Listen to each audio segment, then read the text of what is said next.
आपका स्वागत है।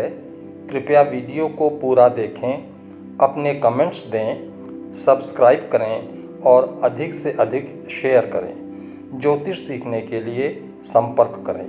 धन्यवाद। आज हम बृहस्पति देव के एग्जॉल्टेशन के बारे में डिस्कस करेंगे। बृहस्पति देव मुख्य रूप से टीचर हैं, उनको गुरु की संज्ञा दी गई है और पूरे 9 ग्रहों में मुख्य रूप से 7 ग्रह और 2 राहु और केतु, इन सब में सबसे अधिक ध्यान रखने वाले, सबसे अधिक भला चाहने वाले, सबसे अधिक सुख देने वाले, सबसे अधिक ज्ञान देने वाले और सबसे अधिक जिनका विस्तार है इस पूरे ब्रह्मांड में, वो बृहस्पति देव है। बृहस्पति ग्रह जो है, जो हमारा सौर मंडल है, उसमें सबसे लार्ज है, सबसे बड़े हैं। ये आपको सौर मंडल का जब बताया था तो आपको दिखाया था। 2 तरह के ग्रह होते हैं, जैसे इंग्लिश में बोलते हैं बेनेफिक और मैलेफिक। मैलेफिक प्लैनेट्स वो होते हैं जो अधिकतर अच्छे रिजल्ट्स लाइफ में नहीं देते हैं, और बेनिफिक प्लैनेट्स वो होते हैं जो लाइफ में अधिकतर अच्छे रिजल्ट्स देते हैं। तो गुरु बृहस्पति देव सबसे ज्यादा उच्च कोटि के बेनिफिक प्लैनेट हैं, सबसे ज्यादा अच्छे रिजल्ट्स देने वाले हैं। अब शुक्रदेव और गुरुदेव में, बृहस्पति देव में और शुक्राचार्य में जो अंतर था वो कल आपको थोड़ा बताया था कि शुक्राचार्य भी ज्ञानी हैं, सभी प्रकार के ज्ञान के जानकार हैं और ज्ञान देते हैं, परंतु उनके ज्ञान में और बृहस्पति देव के ज्ञान में बहुत बारीक अंतर है। बृहस्पति देव ज्ञान में सबसे बड़ी चीज जो वो देते हैं वो है विवेक, जिसको बोलते हैं विजडम। और रामचरितमानस में आया है कि बिनु सत्संग विवेक न होई और राम कृपा बिनु सुलभ न सोई। देखिए, हम ये कभी न भूलें कि ज्योतिष का आधार धर्म है और मोक्ष है। जैसा हमने पहले आपको बिल्कुल शुरू में समझाया था कि धर्म, मान लीजिए अगर 4 स्लाइस आपके पास ब्रेड की हैं, तो सबसे ऊपर की स्लाइस धर्म है, पहला घर यहां से शुरू होता है, दूसरा घर अर्थ, तीसरा घर ये काम, और चौथा घर मोक्ष। तो पहली स्लाइस धर्म सबसे ऊपर, उसके बाद अर्थ उसके नीचे, फिर काम उसके नीचे और मोक्ष सबसे नीचे। तो शुरू होता है धर्म से। तो धर्म जो वास्तव में धर्म है, realization of soul has been defined as the true religion. Religion not in any particular or specific manner. Religion is a eternal experience. चाहे वो कोई भी धर्म हो, हिंदू, मुस्लिम, सिख, ईसाई, कोई भी धर्म हो, सबके लिए ये परिभाषा जो है रिलीजन की, धर्म की, यही है। तो धर्म यहां से शुरू हुआ, और बृहस्पति देव हमारे उच्च होते हैं जाकर के कर्क राशि में, चौथे घर में। ये काल पुरुष की कुंडली। कर्क किसका द्योतक है? 4 नंबर राशि किसका द्योतक है? मां का। ये घर मां का है मुख्य रूप में। वैसे इस घर में जमीन, जायदाद, मकान, सुख, मां का प्यार, वो सब कुछ है। तो ये मां का घर है, और मां इस पृथ्वी पर सबसे पहली गुरु होती है। किसी भी बच्चे का या बच्ची की जो सबसे फर्स्ट टीचर होता है, the first and the foremost teacher is the mother. तो ये मां का घर है। और इसीलिए बृहस्पति देव इस घर में आके उच्च होते हैं, क्योंकि वो शिक्षा देते हैं। और माँ कभी भी अपने बच्चे को किसी भी प्रकार की ऐसी शिक्षा नहीं देगी जिसका परिणाम गलत हो। तो सबसे पहली चीज माँ क्या देती है अपने बच्चे को? विवेक, विजडम, समझ, सही समझ। वही गुरु करते हैं। तो इसलिए बृहस्पति देव चौथे घर में काल पुरुष की कुंडली में कर्क राशि में जल तत्व में आकर के उच्च होते हैं। और ये मोक्ष का पहला घर है। धर्म पहला घर, अर्थ दूसरा घर, काम तीसरा घर, और मोक्ष चौथा घर, फर्स्ट हाउस। सेकेंड हाउस मोक्ष का होता है 8 नंबर। और फिर अंतिम घर होता है, जैसा हमने कल डिस्कस किया था, मोक्ष का आखिरी घर 12 नंबर। ठीक है। तो अब बृहस्पति देव एक्सपैंड करते हैं आपके गुणों को, आपके सुखों को, यदि हम उसके पात्र हैं तो। हमेशा इस बात का ध्यान देना है कि ज्योतिष की शुरुआत कहां से हुई? ज्योतिष का मतलब क्या है? ईश्वर की ज्योति, ज्योतिष, ईश्वर की ज्योति में से ये सब कुछ निकला है। आत्मज्ञान में हमारे महान ऋषियों ने इन सब चीजों को समझा है, देखा है, और आज हमारे सामने उन सब लोगों ने प्रस्तुत किया है। ठीक है। तो ये ज्योतिष है। और ज्योतिष यहां पर जिक्र आया है तो आप ये समझिए कि जो टीचर होता है, और टीचर संसार में अनेकानेक विषय हैं, उनके सब सब टीचर कहलाते हैं। सबको टीचर कहा जाएगा बिकॉज दे टीच, वो पढ़ाते हैं, सिखाते हैं। परंतु उच्च कोटि का टीचर, सर्वोत्कृष्ट टीचर कौन होता है? सबसे पहले सर्वोत्कृष्ट टीचर होते हैं सदगुरु। सदगुरु जो सत्य का ज्ञान कराते हैं। और इसीलिए सदगुरु की महिमा में गोस्वामी तुलसीदास जी ने क्या कहा है? बंदौ गुरु पद कंज, कृपा सिंधु नर रूप हरि। मैं गुरु महाराज जी के चरणों की वंदना करता हूं। बंदौ गुरु पद कंज, जिनके चरण कमल के समान हैं। बंदौ गुरु पद कंज, कृपा सिंधु, वे कृपा के सिंधु हैं। अथाह कृपा है, अनंत कृपा है, असीम कृपा है उनके अंदर, दया है, क्षमा है। कृपा सिंधु नर रूप हरि, जो मनुष्य रूप में ईश्वर हैं, मनुष्य रूप में ईश्वर हैं। और यही बात स्वामी विवेकानंद जी ने भी कहा। अपने गुरु महाराज स्वामी रामकृष्ण परमहंस जी के लिए उन्होंने कहा कि मेरे गुरुदेव राम भी हैं और कृष्ण भी हैं, उनका नाम भी था।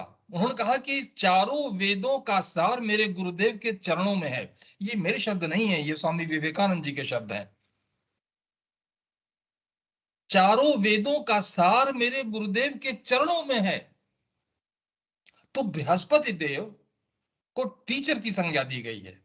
शुक्राचार्य भी दैत्यों के गुरु हैं, परंतु वहां पर थोड़ा जो बृहस्पति देव देते हैं और जो शुक्राचार्य देते हैं उसमें अंतर है। शुक्राचार्य तंत्र मंत्र सिद्धि इन सबको भी देते हैं, जिसका परिणाम अधिकतर, मैं पब्लिक प्लेटफॉर्म पे बोल रहा हूं, तो जो तंत्र मंत्र और दुनिया प्रकार की जो सिद्धियां होती हैं वो भी शुक्राचार्य के वश में है और उनकी कृपा से मिलती हैं और करता है आदमी। परंतु अधिकतर अंतिम परिणाम उनके बहुत शुभ नहीं होते। अंतिम परिणाम अंत में। परंतु बृहस्पति देव कभी भी उस दिशा में बात नहीं करते। वे सबसे पहली चीज देते हैं विवेक, समझ, और अच्छे और बुरे का ज्ञान, और सब प्रकार का सुख देते हैं, धन भी देते हैं।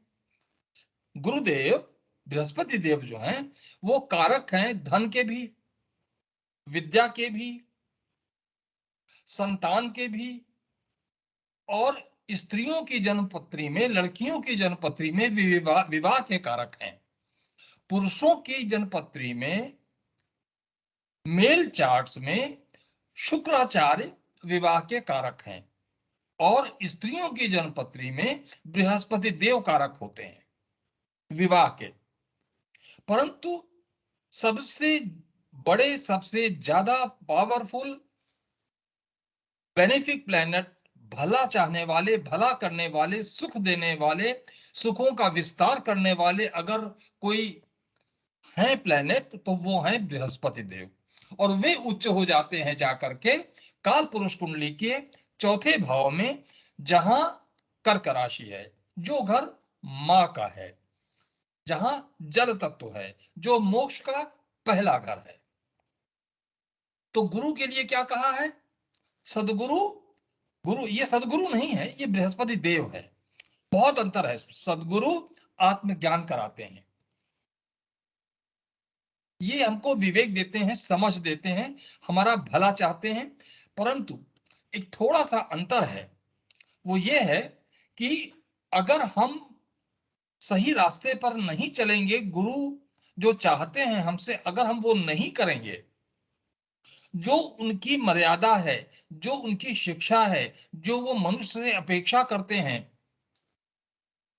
कोई भी बच्चा अगर अपने माता पिता की आज्ञा की अवहेलना करता जाए और वो सीमा भी टूट जाए, तो माता पिता भी, जिन्होंने जन्म दिया, पालन पोषण करके बड़ा किया, हर तरीके से हितैषी हैं, वो भी दुखी हो जाते हैं। तो उसी प्रकार से हमें, हमने आपको पहले भी कहा था कि कोई भी ग्रह न तो हमारा मित्र है और न हमारा शत्रु है। ज्योतिष सीखने का, ज्योतिष जानने का सबसे बड़ा लाभ, सबसे बड़ी जो उसकी उपलब्धि है, वो ये है कि हम अपना स्वयं का उत्थान करें। आंतरिक उत्थान और बाहरी उत्थान, दोनों दोनों तरह का सुख हम कैसे इस जीवन में पा सकते हैं जीते जी, ये हमें ज्योतिष सिखाता है। हमारी डेस्टिनी, हमारा जो हमने जो कर्म किए हैं, उससे कोई भी ग्रह बदल नहीं सकता। जो हमारे कर्म हैं, कर्म गति टारे ना ही टरी, कबीरदास जी ने कहा है। परंतु ये घर, 10वां घर, जैसा मैंने कल आपको बताया था, ये कर्म का घर है, कर्म क्षेत्र है। तो ज्योतिष में ईश्वर ने हम पर बहुत दया की है, हम मनुष्य हैं और हमको अपने जीवन को सुधारने का ईश्वर ने बहुत मौका दिया है। और हम कम से कम 20%, मेरी समझ से, मेरे अपने एक्सपीरियंस से, हर मनुष्य 20% अपनी लाइफ में उतना समय, उतना क्षेत्र के लिए उसके अंदर फ्रीडम है, वो उसको सही रास्ते पर चलने में, सही चीजों को समझने में और करने में उसका उपयोग कर सकता है। और यदि हम करते हैं तो बृहस्पति देव जहां भी होंगे वो हमारा भला चाहेंगे। अब ये उच्च के हो गए यहां पर चौथे घर में। उच्चता का जो हमें समझना है कि हम पहले भी कह चुके हैं, जैसे मान लीजिए एग्जॉल्टेशन और डेबिलिटेशन में जो एक बड़ा सूक्ष्म अंतर है, वो हम आपको अभी एक उदाहरण से समझाने की कोशिश करते हैं। मान लीजिए हमारा एक अपना मकान है, हमारा अपना निजी घर है, सब कुछ ठीक है, जितनी हमारी सामर्थ्य है उसके लिहाज से हमारे घर में है, जो हम इकट्ठा कर सकते हैं, जितने सुख हम एकत्र कर सकते हैं वो हमारे घर में हैं। परंतु मान लीजिए हमें 1 महीने के लिए या कुछ समय के लिए हमें कोई best hotel, the best hotel में, जहां सब प्रकार का सुख है, सब प्रकार की सुविधा है, हर तरीके का भौतिक सुख है, वहां हमें 1 महीने के लिए रहने के लिए परमिशन मिल जाती है, हम वहां चले जाते हैं। तो वहां क्या हुआ कि हर मनुष्य सुख चाहता है, भौतिक सुख चाहता है हर कोई, कुछ एकाध को छोड़ करके जिनके लिए भौतिक सुख की कोई महत्व नहीं है, जो पूर्ण रूप से संन्यास ले चुके हैं, वैरागी हैं, ऋषि मुनि हैं, उनकी बात छोड़ करके। तो हमको वो समय जो हमको बेस्ट होटल में रहने के लिए मिला, वहां पर हमें बहुत अच्छा लग रहा है। यही मैंने आपको कल बताया था कि उच्च वो स्थान है जहां पर उस ग्रह को अच्छा लगता है, जहां उसके हृदय को संतुष्टि मिलती है, और वहां उसको वो वातावरण मिलता है जिसमें वो अपनी पूरी क्षमता के साथ कार्य कर सके। तो उस होटल में अगर हमको जो भी काम करते हैं, हम वहां जब हमें सारी भौतिक सुख मिला हुआ है, हमें किसी प्रकार की कोई दिक्कत नहीं है, किसी प्रकार की कोई ज्यादा चिंता नहीं है, तो जो भी मेरी ड्यूटी है मैं उसको बढ़िया तरीके से फुलफिल करूंगा और करने की इच्छा मेरी प्रबल रहेगी, मैं कोई कसर नहीं छोड़ूंगा। परंतु यहां पर एग्जॉल्टेशन में एक चीज और भी है कि एग्जॉल्टेशन में जाकर के जो भी ग्रह जहां भी एग्जॉल्टेड है, वहां फिर उसके अपने जो आदर्श होते हैं उस ग्रह के आइडियल्स जो होते हैं, वो वहां पर बहुत मजबूती से रहते हैं। तो जिस घर में जो ग्रह उच्च का बैठा हुआ है, उस राशि के प्रति, उस घर के प्रति यदि हम कुछ गलत करते हैं तो वो अच्छा नहीं होता। और वहां चूंकि उसको सारा सुख मिला हुआ है, इसलिए वो कर्म करता है जो उसके हृदय को अच्छा लगता है। तो जो चौथा घर है जहां पर बृहस्पति देव उच्च के होते हैं, ये घर है मातृत्व का, वात्सल्य का, और वो बृहस्पति देव के अंदर सभी जीवों के लिए है, सभी मनुष्यों के लिए है। और वो सुख को बढ़ा देते हैं, धन के कारक हैं, ज्ञान के कारक हैं, विवेक देते हैं, विद्या कारक हैं, विद्या देते हैं, विवाह के कारक हैं स्त्रियों के लिए, वैवाहिक सुख के लिए, संतान के लिए, इन सब के लिए। अब और क्या चाहिए आपको? धन मिल गया, संतान मिल गई, शादी हो गई बढ़िया, आपको ज्ञान मिल रहा है, आपको विवेक मिल रहा है, आपकी केयर हो रही है, और आपके सुखों का विस्तार हो रहा है, मतलब एक्सपेंड हो रहे हैं आपके सुख। इससे ज्यादा और क्या चाहिए? ठीक है। तो ये हो गए हमारे बृहस्पति देव चौथे घर में आकर के उच्च के हो गए।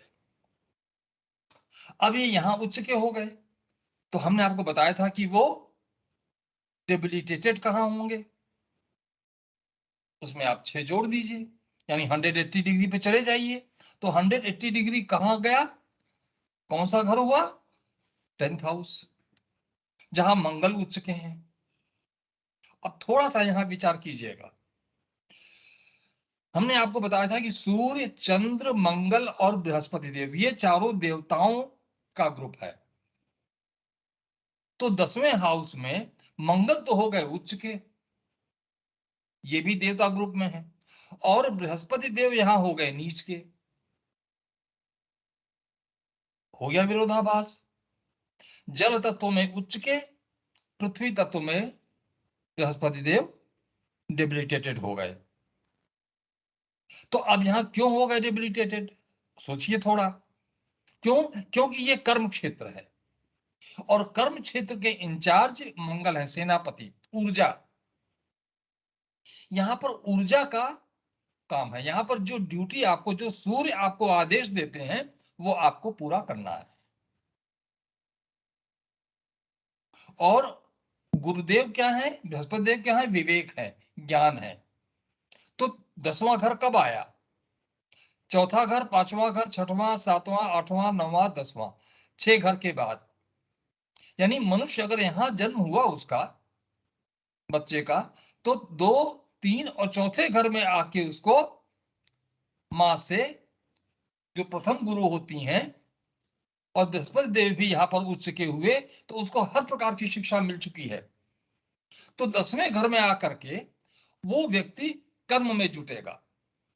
यहां पर शिक्षा देने का काम नहीं है, समय नहीं है, ये कर्म क्षेत्र है, ड्यूटी परफॉर्म करनी है।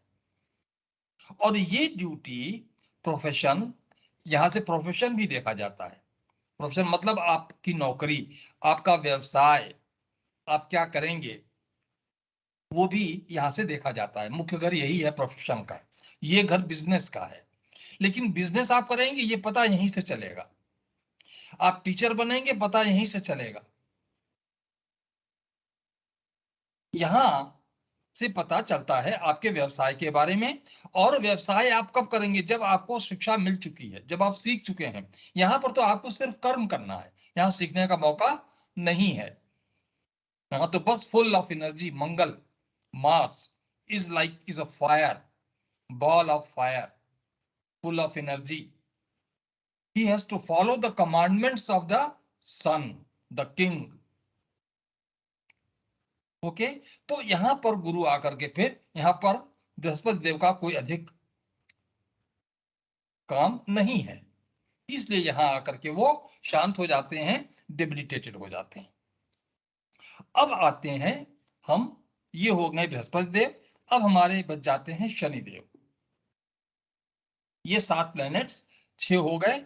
अब देखिए सैटर्न, पहले सैटर्न को समझना है। सैटर्न सौर मंडल में आखिरी है, उनके बाद भी है, प्लूटो है, यूरेनस है, नेपट्यून है, लेकिन जो हमारे मुख्य मुख्य ग्रह हैं, 7 ग्रह, उनमें सैटर्न लास्ट है, सबसे दूर है, और इनकी बड़ी धीमी गति है चलने की। तो अब सैटर्न उच्च होते हैं आकर के 7th हाउस में, जहां तुला राशि है, और ये तुला राशि किसकी है? शुक्र की है, शुक्राचार्य की। वैसे शुक्र और शनि, राहु और केतु, ये 4 लोग दैत्यों के गुरु हैं, दैत्यों का ग्रुप है। शुक्राचार्य उसके गुरु हैं, और शनि और शुक्र मित्र हैं। तो अपने गुरु के घर में आकर के शनिदेव उच्च के हो जाते हैं वायु तत्व में। और शनि की कौन सी 2 राशियां हैं? 10 नंबर और 11 नंबर। तो एक राशि शनि की है पृथ्वी तत्व, 10 नंबर मकर, और दूसरी राशि है शनि की कुंभ, वो है वायु तत्व। तो अपने वायु तत्व की राशि में आकर के शनि उच्च के हो जाते हैं, और शनि को दंड नायक बताया गया है, शनि को न्यायकर्ता बनाया है भगवान शिव ने। तो इसलिए ये तुला राशि है, यहां शनि उच्च के होते हैं, यहां पर वो न्याय करते हैं, बैलेंस। तुला का चिन्ह क्या है? एक तराजू, बैलेंस्ड। तो ये हर मनुष्य के कर्मों का न्याय करते हैं।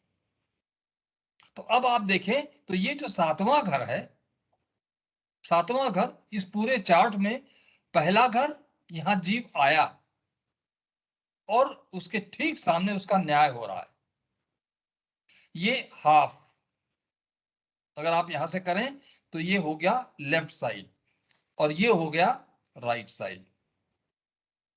यहां जन्म हुआ, यहां लालन पालन हो गया, बड़ा हुआ बच्चा। यहां उसको 3rd हाउस में क्या बताया था? मेन चीज क्या है उसको? बाहुबल, उत्साह, करेज, इस घर में मिल गया। 4थे घर में आया, माँ का प्यार मिला, पढ़ा लिखा। 5वां घर भी पढ़ाई लिखाई का है, हायर एजुकेशन का, 10th तक और 12th तक लगभग इसमें पढ़ता है। ग्रेजुएशन यहां से करता है, पोस्ट ग्रेजुएशन यहां से करता है, 9वें घर से। यहां पढ़ाई हो गई, उसके बाद यहां पर आकर के रोग, रिपु और ऋण, जो कुछ भी किया। ये घर हमारा किसका है? नौकरी का। ये घर हमारा है नौकरी, सर्विस, जॉब। ये घर बिजनेस का है, ये घर विवाह का है, ये घर रिलेशंस का है, जैसा मैंने आपको कल बताया था, हर तरह के रिलेशंस।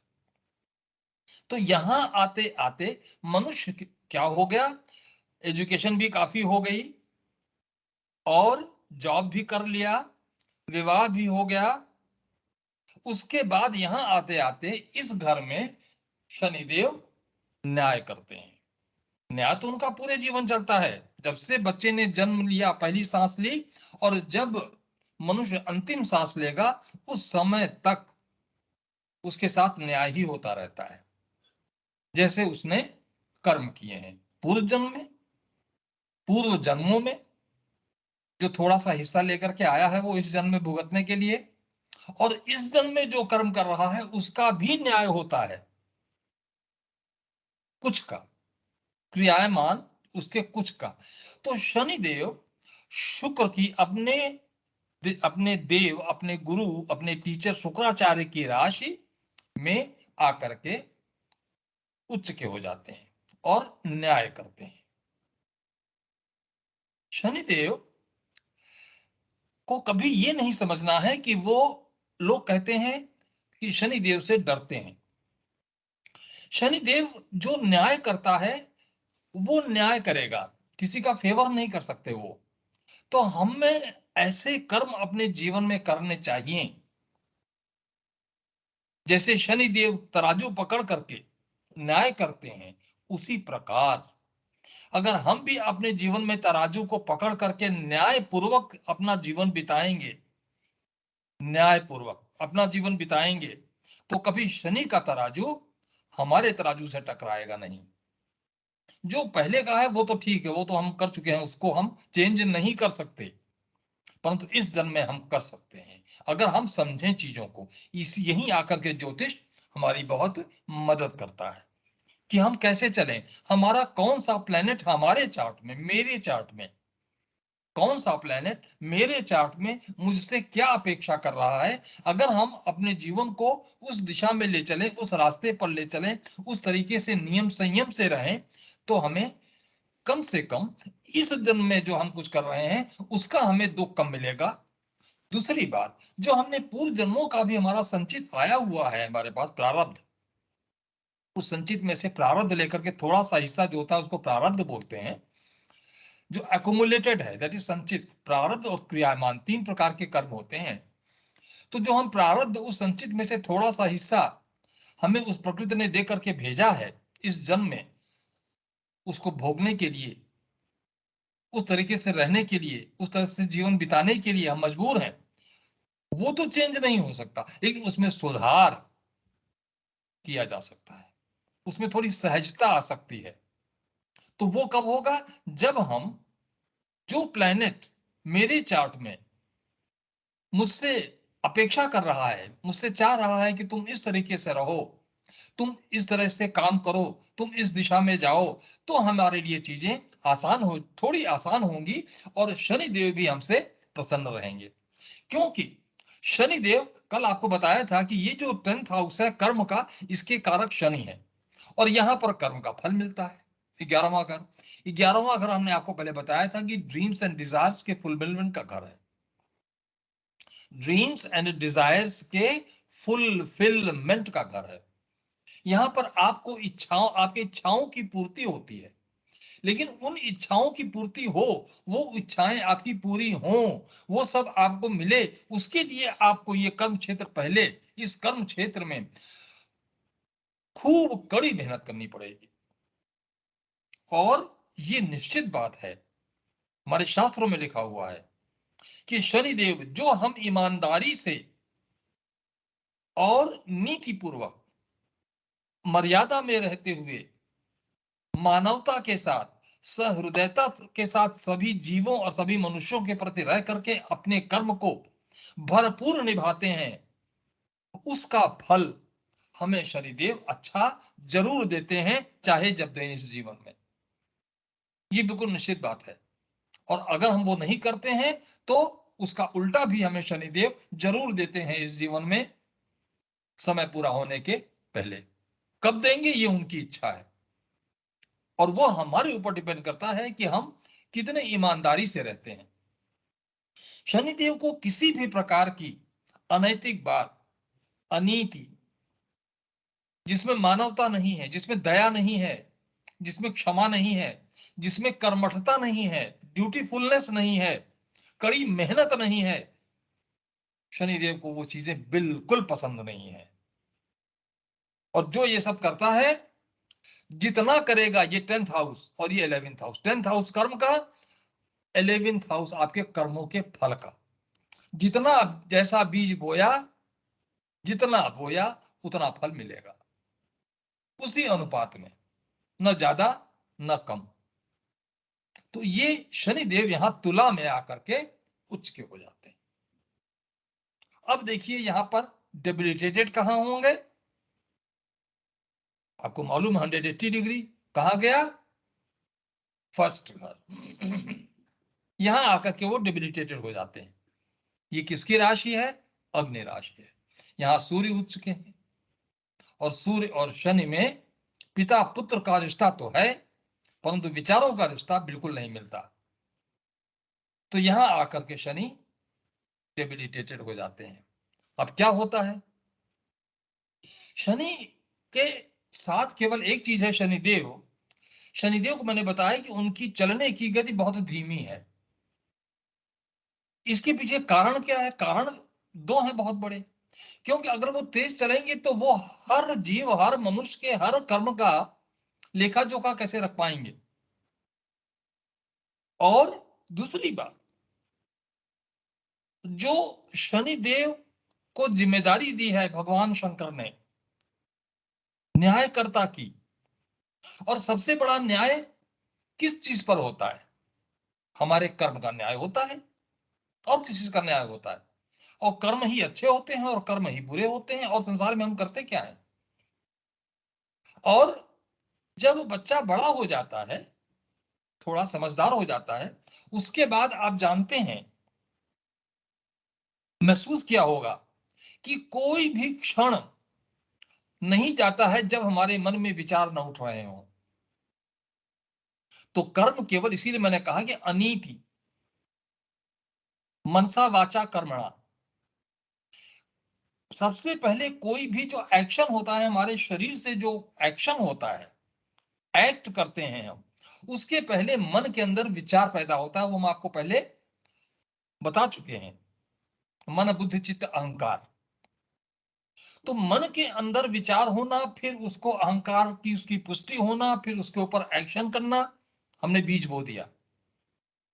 एक्शन का मतलब बीज बो दिया, और जब बीज बो दिया तो जो प्रकृति का नियम है, जो ज्योतिष का नियम है, बीज बो दिया तो वो बीज हम उसको उखाड़ नहीं सकते। संसार में ऐसा नहीं है कि हमने आम का बीज बोया बगीचे में और फिर बाद में 2 घंटे बाद जाके हम उसको उखाड़ देंगे, वो संभव नहीं है।